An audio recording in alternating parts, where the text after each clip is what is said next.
மக்களே, நம்ம சேனல்ல எப்பவுமே ஷார்ட்ஸ்ல இன்னைக்கு என்ன சமையலும் வீடியோ போடுவோம் இல்லைங்களா?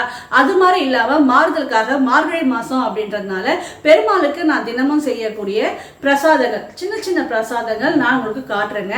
ஷார்ட்ஸ்ல டைம் இருந்தால் அது ரெசிபிஸுமே போடுறேன். அப்படி நான் இன்னைக்கு என்ன பண்ணியிருக்கேன்னு வாங்க பார்க்கலாம். செகப்பவுல் கெட்டி அவள் எடுத்து நல்லா சுட சுட கொதிக்கிற தண்ணி ஊற்றி அரை மணி நேரம் மூடி வச்சு நல்லா வடித்து வச்சுட்டேங்க. பாருங்க, நல்லா வெந்திருக்கு. இது கெட்டி அவுளுன்றதுனால கொதிக்கிற தண்ணியை ஊற்றி அரை மணி நேரம் நான் மூடி வச்சுருக்கேங்க. அப்படியே உங்களுக்கு வெந்தா பத்தலமா, எனக்கு கொஞ்சம் நெட்டாக இருக்கிற மாதிரி இதுன்னு ஃபீல் பண்ணிங்களா, கொதிக்கிற தண்ணியில் அவுளே போட்டு நல்லா வேக வச்சு நல்லா வடிச்சிடுங்க. தண்ணி நல்லா வடியணும். தண்ணி கொஞ்சம் இருந்தால் கூட நம்ம சக்கரை சேர்க்கும் போது நீர் விட்டு வந்துடும். அது மட்டும் இல்லாமல் கொஞ்சம் ஆறுன பிறகு நம்ம என்னென்ன கலக்கலாம்னு இப்போ பார்க்கலாம் வாங்க. இதே நீங்கள் தட்டை அவுளாக இருந்துச்சுன்னு வைங்களேன், நம்ம அவுளை கழுவிட்டு ஒரு 10 நிமிஷம் மூடி வச்சாலே வெந்துடும். இப்போ நம்ம இது என்னென்ன கலக்கணும்னு பார்க்கலாம் வாங்க. பனங்கற்கண்டு சக்கரை எடுத்து வச்சுருக்கேங்க.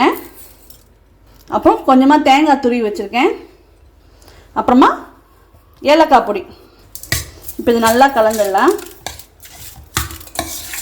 உங்களுக்கு வேணும்னா வெள்ளை சக்கரை, நாட்டு சக்கரை, இல்லை வெல்லம் தான் வீட்டில் இருக்குன்னா வெல்லம் துருவி எது வேணால் சேர்த்துக்கலாங்க.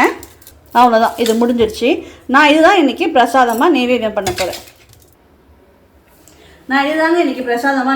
பண்ண போகிறேன். பெருமாளுக்கு.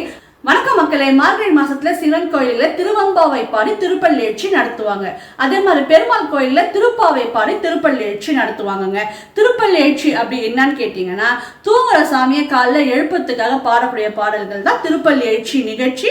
அந்த பாட்டெல்லாம் பாடுவாங்க. திருப்பாவை யார் பாடினாங்க, எதுக்காக பாடினாங்க அப்படின்னா, பெரியாழ்வார் அப்படின்றவர் ஒருத்தர் இருந்தாருங்க. அந்த பூந்தோட்டத்துல பூக்கிற பூக்களை பறிச்சு டெய்லி மாலையா செய்து பெருமாளுக்கு போடுறதே ஒரு கைங்கரியமா, அதாவது தொண்டா செஞ்சுட்டு வந்துட்டு இருந்தாரு. அவருக்கு குழந்தைகள் இல்லை. அது மாதிரி ஒரு பூ பறிச்சுட்டு இருக்கும் போது ஒரு குழந்தை அழகா சத்தம் கேட்குது. எங்கடா குழந்தை அழகா சத்தம் கேட்குதுன்னு அப்படி தோட்டத்தை சுத்தி பார்த்து வரும்போது ஒரு துளசி மாடத்துக்கு அடியில பெண் குழந்தை அழுது. துளசி மாடத்துக்கு அடியில கிடைச்சதுனால பெண் குழந்தை தூக்கி அணைச்சி கோதை பேர் வச்சு வளர்த்துட்டு வர்றாரு.